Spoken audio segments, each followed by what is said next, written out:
রাত তখন প্রায় 11টা। পুরো গ্রাম নীরব। গ্রামের শেষ প্রান্তে ছোট্ট একটা ঘরে থাকত করিম আর তার 10 বছরের ছেলে রাহাত। রাহাতের মা অনেক বছর আগেই মারা গিয়েছিল, তাই তার পৃথিবীতে বাবা ছাড়া আর কেউ ছিল না।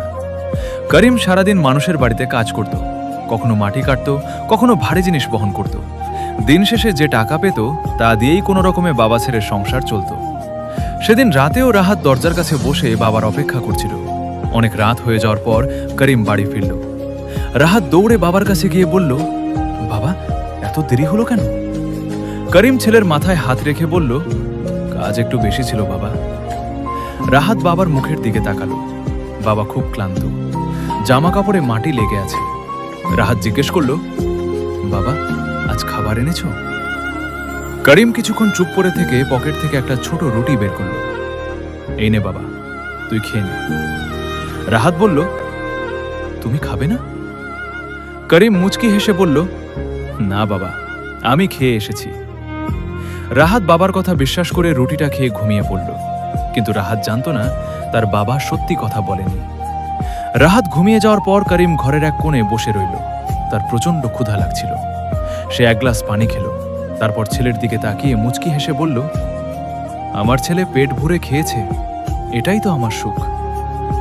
সেই রাতেই করিম না খেয়ে ঘুমিয়ে পড়ল।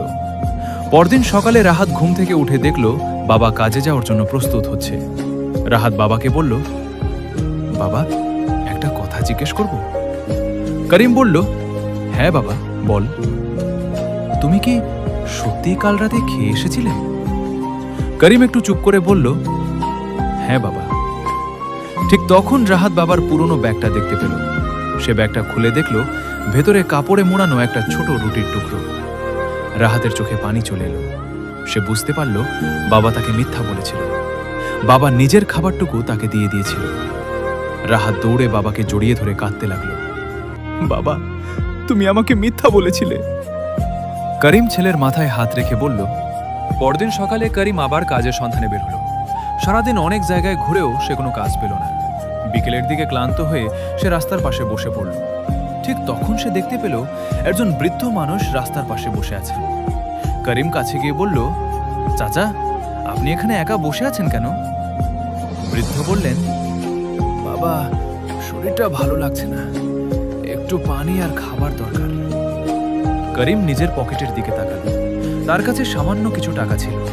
এই টাকা দিয়ে সে চাইলে ছেলের জন্য খাবার কিনতে পারত। কিছুক্ষণ চিন্তা করার পর করিম সেই টাকায় বৃদ্ধের জন্য পানি আর খাবার কিনে দিল। বৃদ্ধ অবাক হয়ে বললেন, বাবা, তোমার নিজেরও তো অভাব আছে, তবুও আমাকে সাহায্য করলে কেন? করিম শান্তভাবে বলল, চাচা, আমার অভাব আছে ঠিকই, কিন্তু রিজিকের মালিক তো আমি নই, আল্লাহ। বৃদ্ধ লোকটি করিমের দিকে তাকিয়ে হাত তুলে দোয়া করলেন, আল্লাহ তোমার ঘরে বরকত দিন, তোমার সন্তানকে ভালো রাখুন।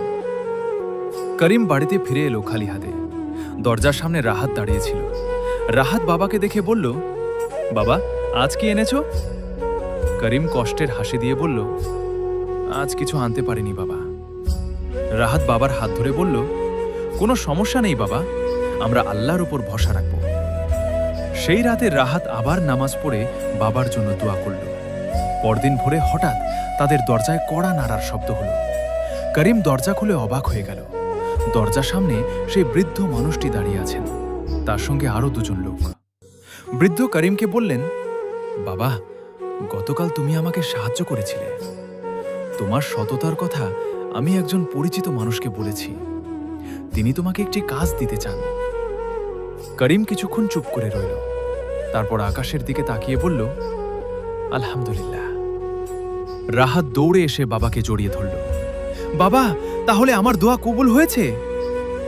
করিম ছেলের মাথায় হাত রেখে বলল, হ্যাঁ বাবা, আল্লাহর কাছে করা দোয়া কখনো বৃথা যায় না।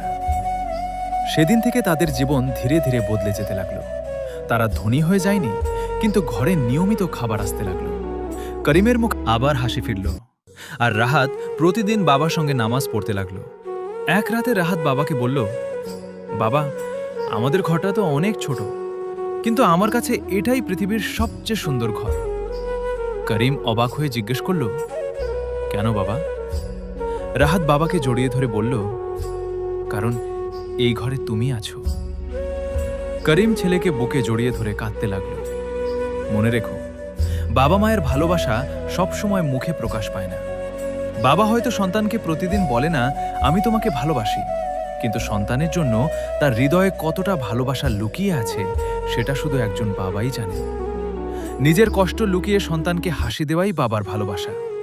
বাবা নিজের ক্ষুধা ভুলে সন্তানের পেট ভরান, নিজের কষ্ট লুকিয়ে সন্তানের মুখে হাসি দেখেন।